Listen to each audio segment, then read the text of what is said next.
Hello دوستو، السلام علیکم دوستو۔ آج کی ویڈیو میں ہم بتائیں گے خواب میں قبرستان دیکھنا۔ حضرت ابن سیرین رحمۃ اللہ علیہ نے فرمایا ہے کہ خواب میں گورستان کا دیکھنا جاہلوں کی صحبت ہے کہ ان کا دین اور دنیا خراب ہے اور غم و پشیمانی ہے۔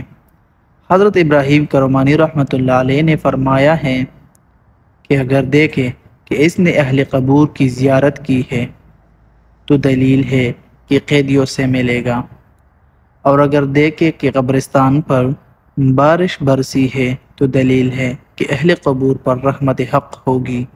حضرت جابر مغربی رحمۃ اللہ علیہ نے فرمایا ہے اگر مالدار دیکھے قبروں میں گیا ہے اور ان کو سلام کیا ہے تو دلیل ہے کہ وہ درویش ہوگا اور لوگوں سے بھیک مانگے گا۔